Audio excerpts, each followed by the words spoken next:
ఆయన ఓ మాజీ సీఎంకు బామర్ది, ఓ సీఎంకు మేనమామ. దాంతో నియోజకవర్గంలో ఆయన హవా 20 ఏళ్లు కొనసాగింది. ఆ మాజీ సీఎంల కుటుంబానికి దగ్గర బంధువు కావడంతో అటు అధికారులు కానీ, ఇటు కార్యకర్తలు కానీ, కాంట్రాక్టర్లు కానీ ఆయన మాటే శిరోధార్యంగా పాటించారు. ఆ నియోజకవర్గంలో ఆయన ఆడిందే ఆట, పాడిందే పాటగా సాగింది. మరి గత 20 ఏళ్లలో ఆ నియోజకవర్గం ఎంత అభివృద్ధి సాధించింది?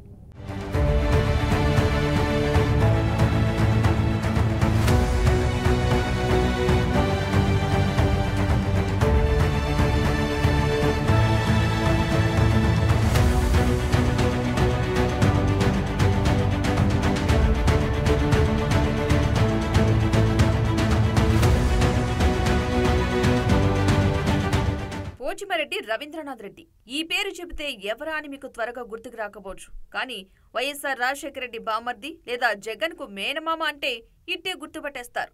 పోచిమిరెడ్డి రవీంద్రనాథ్ రెడ్డిది వైఎస్ఆర్ కడప జిల్లా వీరపునాయనపల్లె మండలం పోచిమిరెడ్డిపల్లె గ్రామం. ఆయన బీకాం వరకు చదువుకున్నారు. అయితే అప్పటికే వైఎస్ఆర్ రాజకీయాల్లో ఉండటంతో రవీంద్రనాథ్ రెడ్డి కూడా రాజకీయాల్లోకి రావడం కలిసి వచ్చింది. ఈ నేపథ్యంలో రవీంద్రనాథ్ రెడ్డి 1999లో రాజకీయ రంగ ప్రవేశం చేశారు. కాంగ్రెస్ పార్టీ ద్వారా రాజకీయాలకు వచ్చిన ఆయన మొదటగా చింతకొమ్మదిన్నే జెడ్పీటీసీగా ఎన్నికయ్యారు. అనంతరం 2004లో జరిగిన కడప నగరపాలక సంస్థ ఎన్నికల్లో కార్పొరేటర్గా గెలిచి కడప తొలి మేయర్గా పనిచేశారు. వైఎస్ రాజశేఖర రెడ్డి మరణానంతరం వైఎస్ జగన్ ఏర్పాటు చేసుకున్న వైఎస్ఆర్ కాంగ్రెస్ పార్టీలో చేరారు.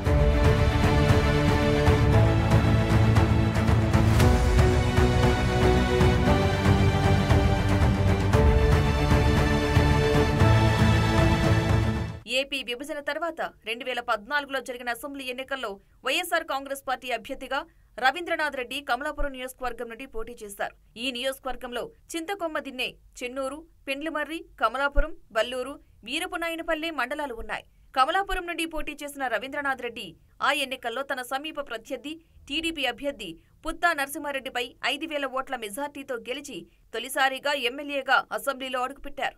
అనంతరం 2019లో జరిగిన అసెంబ్లీ ఎన్నికల్లో అదే వైఎస్ఆర్సీపీ అభ్యర్థిగా పోటీ చేసి టీడీపీ అభ్యర్థి పుత్తా నరసింహారెడ్డిపై 27,000 ఓట్ల భారీ మెజార్టీతో రెండోసారి అసెంబ్లీకి ఎన్నికయ్యారు. ఇక గత ఏడాది మేలో జరిగిన సార్వత్రిక ఎన్నికల్లో రవీంద్రనాథ్ రెడ్డి కమలాపురం నుండి వైఎస్ఆర్సీపీ అభ్యర్థిగా మూడోసారి పోటీ చేసి తన సమీప ప్రత్యర్థి టీడీపీ అభ్యర్థి పుత్తా కృష్ణ చైతన్యరెడ్డి చేతిలో 25,000 పైచిలుకు ఓట్ల భారీ తేడాతో ఓటమి పాలయ్యారు.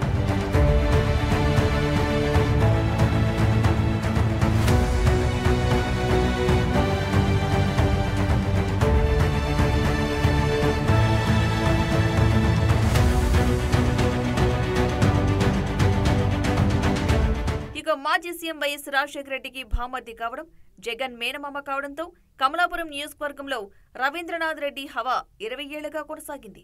అటు అధికారులు కానీ, ఇటు కార్యకర్తలు కానీ ఆయన మాటే శిరోధార్యంగా పాటించారు. గత 5 ఏళ్లలో అప్పటి సీఎం జగన్ కు మేనమామ కావడంతో రవీంద్రనాథ్ ఆడిందే ఆట, పాడిందే పాటగా సాగింది. గత 20 ఏళ్లుగా ఆ స్థాయిలో నియోజకవర్గంలో చక్రం తిప్పారంటే అతిశయోక్తి లేదు. ప్రతి పని, ప్రతి కాంట్రాక్ట్ ఆయన చెప్పిన వారికే దక్కాలి అనేది ఆధిపత్య ధోరణి కనిపించింది. అధికారులంతా ఆయన మాట వినాల్సిందే, లేదంటే ఎక్కడ సీఎంకి చెప్పి తమ పోస్టులను ఊడబీకిస్తారోనని భయంతో భయానక వాతావరణంలో పనిచేశారనే ప్రచారం ఉంది. అయితే అభివృద్ధి విషయంలో కమలాపురం గత 10 ఏళ్లలో పెద్దగా పురోగతి సాధించింది ఏమీ లేదని చెబుతారు స్థానికులు. కేవలం వయసు కుటుంబం అనే సానుభూతితో మాత్రమే రవీంద్రనాథ్ రెడ్డి 2 పర్యాయాలు ఎమ్మెల్యేగా గెలిచారనే టాక్ కూడా ఉంది. అయితే ప్రతి ఎన్నికల్లో కమలాపురాన్ని అభివృద్ధి బాటలో నడిపిస్తా అని చెప్పడం, శరామామూలుగా మాట తప్పడం రవీంద్రనాథ్ రెడ్డికి అలవాటేనని, కేవలం వైఎస్ఆర్ కుటుంబాన్ని అడ్డం పెట్టుకుని కనుసైగతో కలరింగ్ ఇస్తారని విమర్శలు లేకపోలేదు.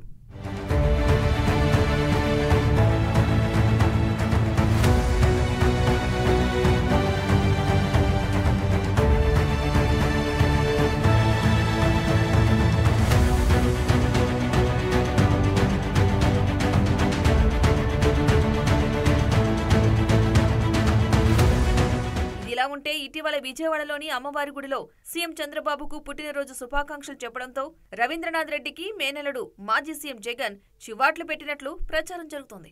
దాంతో దాన్ని కవర్ చేసుకోవడానికి నానా తంటాలు పడుతున్నారనే టాక్ వినబడుతోంది. మరోవైపు ఈ మధ్య రవీంద్రనాథ్ రెడ్డి నోరు జారారు. తిరుపతిలోని వెంకటేశ్వర స్వామిని దర్శించుకున్న సమయంలో ఆయన మీడియాతో మాట్లాడుతూ రాష్ట్రాన్ని గబ్బు చేసిన పార్టీ వైసీపీ అని టంగ్ స్లిప్ చేశారు. దీంతో ఆయన చేసిన వ్యాఖ్యలు సోషల్ మీడియాలో వైరల్ అయ్యాయి.